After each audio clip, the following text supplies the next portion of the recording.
자, 이번에는 재미있는 수학 강연을 청해 듣는 400초 수학인데요. 오늘은 민성원 선생님께서 준비하셨죠? 사실 지금 학교를 들어가기 직전에 있는 학부모님들은 아이들이 들어갈 때 뭘 얼만큼 공부하고 들어가야 될지 모르겠거든요. 그렇죠. 그래서 1학년 1학기 수학에서 처음 나오는 그 도형과 수색이 이 부분에 대해서 제가 간략하게 설명을 드릴 텐데 이 부분을 잘 읽고 어머니들께서 그 이해하신다면 자녀 교육에 큰 도움이 될 거라고 생각합니다. 저는 이제 이런 정보가 없어가지고 사실 그 정말 숫자도 잘 모르고서는 학교를 들어갔거든요. 우리 때는 다 그랬어요, 사실. 네, 갖고 정말 그 반 찾아가는 것도 힘들었어요. 숫자를 모르니까. 네, 힘들고 심지어는 다 이렇게 명찰을 달고 다니잖아요. 네네. 뭐 1학년 5반 뭐 하는데 그 1학년 3학년을 구별 못 해가지고 반말했다가 아이고. 형한테 엄청 맞고 나서 네. 아 숫자 공부는 꼭 해야겠구나. 안 맞으려면 공부를 해야겠구나. 그래서 그거는 그때부터 배웠어요. 숫자를 몰라서가 아니라 그냥 예의가 없었던 걸로. 아, 네. 진짜 요즘은요, 아이들 초등학교 이제 들어갈 준비를 한다고 하면 어떤 기준으로 아이를 준비시켜야 되는지 잘 모를 때가 많거든요. 오늘 그 궁금증을 좀 시원하게 해결할 수 있을 것 같습니다. 400초 수학 지금부터 함께 할게요.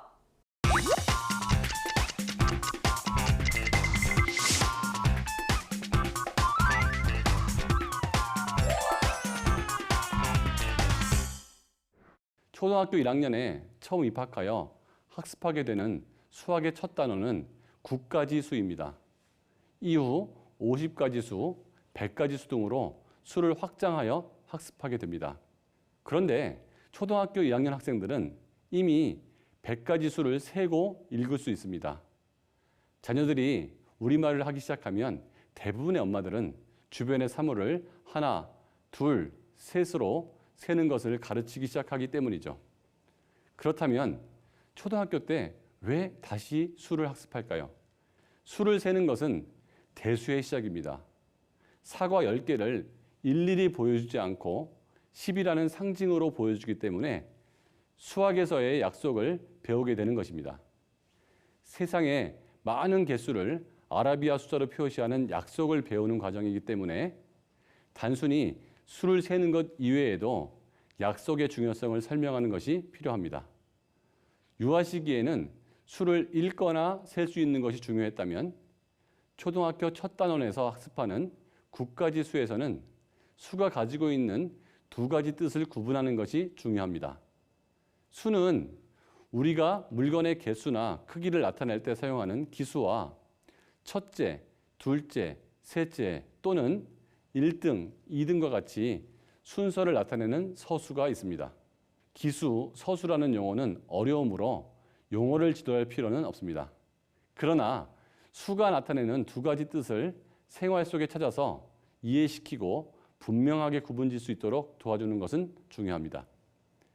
개념을 정확히 이해하고 이를 실생활에서 사용하게 됨으로써 수학을 알면 편리하다는 인식을 아이가 하게 해야 합니다. 수는 기수와 서수가 있는 것처럼 수를 읽는 방법도 두 가지가 있습니다. 즉, 하나, 둘, 셋처럼 순수한 우리말로 읽는 방법과 1, 2, 3처럼 한자어로 읽는 방법입니다. 수를 읽는 방법은 수 뒤에 붙는 단위에 따라 달라집니다.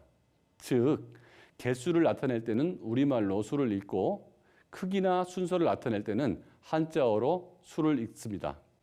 그래서 언어와 숫자가 어떻게 짝을 이루는지를 설명하면 수학을 통해서 의사소통을 편리하게 할 수 있도록 하는 것입니다.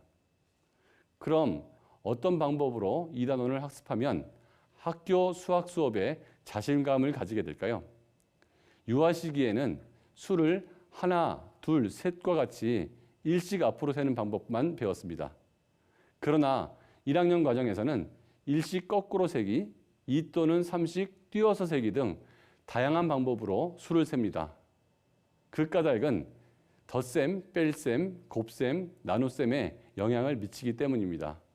즉, 자녀와 함께 수를 적은 표를 만들어서 직접 한 칸씩, 두 칸씩 띄어 세는 연습을 해보거나 띄어서 센 수를 빨리 찾는 연습 등을 하면 학습에 도움이 됩니다. 이는 아이가 규칙성을 알게 하고 나아가 더하기와 곱하기를 쉽게 이해하게 되는 기본이 됩니다. 1단원의 국가지의 수가 대수의 영역이었다면 2단원인 여러 가지 모양은 기하학의 첫 시작입니다. 이 단원은 자녀들이 초등학교 때 제일 먼저 학습하게 되는 도형 단원인데요. 그런데 왜 처음 학습하는 도형이 평면 도형이 아니고 입체 도형일까요? 그 까닭은 자녀들이 주변에서 쉽게 관찰할 수 있는 도형이 입체 도형이기 때문입니다. 그럼 처음에 학습하는 입체 도형은 어떻게 지도하는 것이 좋을까요? 이 단원에서 처음 학습하는 활동은 주변의 사물들의 모양을 구분하는 활동입니다. 주변에서 흔히 볼 수 있는 물건들을 사각기둥, 원기둥, 구 모양으로 서로 구분하는 활동을 말합니다. 그러나 우리 주변의 물건들은 크기, 색깔, 질감 등 다양한 특성을 제외하고 형태나 모양만으로 기억하여 구분하는 것은 그리 쉽지 않습니다. 따라서 가정에서 물건의 여러 가지 특성 중 모양만으로 구분하는 활동을 하는 것이 중요합니다. 수학의 일반적인 학습 단계는 수집 관찰 단계, 조작 실험 단계, 이론화 단계로 나눌 수가 있는데요. 수집 관찰 단계에서는 그저 보고 분류하는 단계입니다. 예를 들어 책과 상자가 비슷하다고 생각하고 분류하는 거고요. 그 후 조작 실험 단계에서는 특성을 파악하는데요. 면이 6개구나. 뾰족한 모서리가 8개구나. 즉 도형의 특성을 아는 단계입니다. 마지막 이론화 단계는 개념을 구체화 혹은 일반화하는 단계인데요. 수직 관찰 단계와 조작 실험 단계를 거쳐서 알게 된 사실들을 이거는 직육면체라고 한다. 이런 모양은 원기둥이라고 한다. 등을 알게 돼서 구체화시키는 거죠. 이 중 1학년 2단원인 여러 가지 모양에서는 수집 관찰 단계만 학습하도록 되어 있습니다. 즉 물건을 수집하고 관찰하여 각각의 모양의 특성을 구분하고 모양의 공통점을 이해하는 방법으로 학습을 진행해야 됩니다. 또한 우리가 흔히 알고 있는 입체 도형의 이름, 즉 직육면체, 원기둥, 구라는 용어는 사용하지 않고요. 자녀들이 스스로 물건의 모양을 보고 이름을 정하도록 지도하는 것이 좋습니다. 예를 들면 자녀들이 직육면체는 이건 책 모양, 원기둥은 이건 캔 모양, 구는 공 모양, 이렇게 모양의 특징을 파악하여 스스로 입체 도형의 이름을 붙이면 좋습니다. 왜냐하면 일반적으로 4학년 수준은 되어야 추상적 사고 능력이 생기기 때문입니다. 2단원의 학습 방법은 입체 도형의 특성을 개념화시키는 것이 아니고요. 스스로 관찰해서 특성을 찾아내는 활동을 하는 것입니다. 따라서 직육면체는 면이 6개, 모서리는 12개, 꼭지점은 8개, 이런 개념을 지도하는 것은 바람직하지 않고요. 자녀들이 관찰을 통해서 사각기둥의 특성을 평평한 면으로 돼 있다, 잘 굴러가지 않는다, 끝이 뾰족하다 등 관찰을 통해서 특성을 파악할 수 있도록 도와주면 충분합니다. 또한 직육면체와 원기둥의 공통점 등 각각의 모양의 공통점을 찾도록 지도하는 것이 고학년이 되어서 입체 도형의 특징을 명확하게 이해하는 데 도움이 됩니다.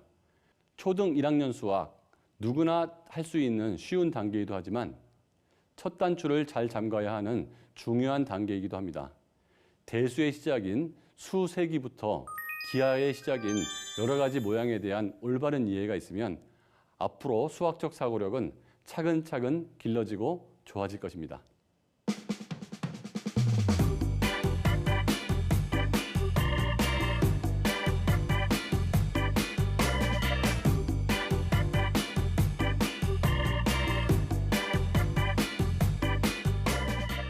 맞아요. 어렸을 때를 돌이켜봐도 수의 의미를 제대로 이해하는 것은 정말로 중요한 것 같은데요. 선생님, 저는 놀라운 것이 평면 도형도 어려운데 입체 도형부터 먼저 배운다는 건 사실 평면 도형은 우리가 만날 길이 없어요. 다 상상 속에 있거든요.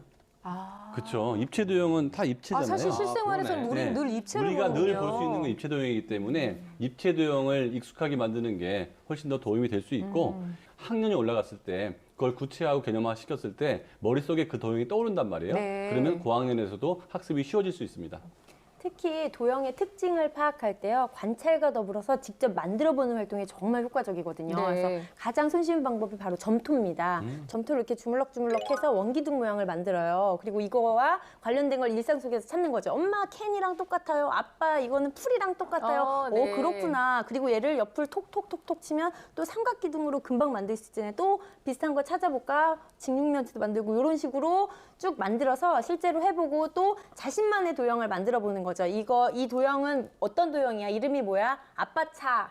아빠 차 도형이구나. 왜 네. 우리 아빠 차 모양일까? 그럼 또 다른 친구가 우리 아빠는 트럭이야. 하면 그럼 이거 아니구나 하면은 다시 특징을 얘기하고 다른 점, 같은 점 네. 이야기하다 보면 아까 말했던 도형의 그 이론화 단계까지 접근하기가 굉장히 쉬워지는 거죠. 그리고 또 입체 도형의 뭐 건널비를 구하라, 그렇죠. 부피를 구하라 이거 어려웠는데 이 활동을 통해서 배우면 좀 쉽게 배울 것 같아요.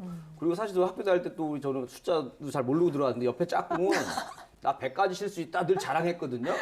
근데 굉장히 부러웠었는데 뭐 선생님 얘기 듣고 나니까 네. 뭐 100을 알던 뭐 1000을 알던 그 숫자에 그 많이 안다는 게 큰 의미는 없다. 뭐 이렇게 좀 느낌이 왔어요. 네네. 그렇죠. 9까지 아는 것도 제대로 아는 것과 100까지 아는 것도 제대로 모르는 100까지 아는 게 있어요. 예를 들면 9까지 아는데 9를 딱 보는 순간 머릿속에 9개의 짝대기가 기억나면 이게 그쵸. 잘하는 거예요. 근데 100이라는 숫자를 얘기하면서도 100의 숫자의 의미를 잘 모르면 네. 그냥 그 순서의 뿐일 수도 있거든요. 그다음에 그런 개념이 파악되지 않은 상태에서 무조건 확장만 해버리면 사실은 의미 없는 활동이 될 수도 있고요.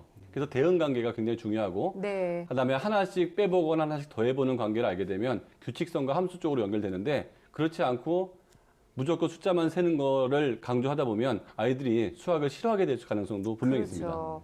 그래서 우리가 뭐 항상 강조하는 것이 사실은 엄마들이 아니면 아빠들이 실생활 속에서 수 개념을 아이들이 실제로 느끼고 접할 수 있게 해라라고 말씀을 많이 해드리는데 가장 요즘 많이 실천하고 계시는 게 김세식 선생님이신 것 같아요. 어떤 방법들 쓰고 계시는지 알려주세요.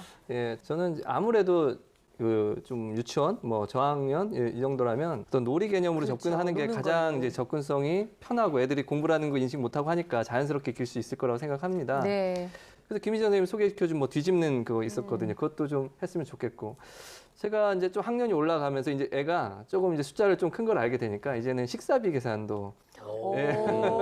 사실 하거든요. 이제 얼마 먹었었는 이게 1인분에 얼마니까 네네. 이제 얼마 나왔을까 이렇게 해보고 요새는 좀 그거 하고 있고요. 마음속으로는 은근히 아이가 계산까지 직접 하기를 원하거든요. 그때까지 한 10년은 넘게 걸리죠. 아니, 예. 10년이 뭡니까? 20년은 키워야죠. 그래서 뭐 케이크에 초를 꽂으면서 이게 이제 10단이고 예, 1단이고 이렇게 15살이다 그러면 이제 이렇게 자연스럽게 생활 속에서 한 번씩 수도 세보고 큰 단위 수도 해보고 하면 자연스럽게 익혀갈 텐데요. 조금은 공부를 하고 하시는 게 저는 좋다고 생각합니다. 아, 예. 어머님들도요. 이거 굉장히 중요합니다. 저 군대 갔을 때 네. 막 하잖아요. 하나, 둘 하잖아요. 쭉 가다가 보면 쉬운 하나 하다가 60 넘어갈 때 모르니까 60 하는 거예요. 그래서 60 넘어갔어요. 그래서 숫자 공부가 정말 중요하구나. 그래서 걔는 정말 거기서 무식한 아이가 됐거든요. 그래서 우리 아이를 해서 우리 어머니 아버님들이 그래요, 항상 그래요. 늘 준비와 대비 그리고 바르게 읽기, 바르게 쓰기 숫자 교육을 많이 하셔야 될 것 같습니다. 그래요. 막 60, 70 딱 넘어갈 때 유난히 막히는 애들이 막혀요. 있어요. 네. 네, 어른이 돼서도 이런 곤란함을 겪지 않도록 어머님께서 어렸을 때부터 이렇게 수 개념을 아이한테 확실하게 심어주는 그리고 초등 수학이 이렇게 이런 거를 많이 응용한다고 하니까 참 다행이라는 생각이 듭니다. 우리 이리 씨도 가끔씩 그럴 때 그러던데. 헷갈릴 때 있어요. 그죠?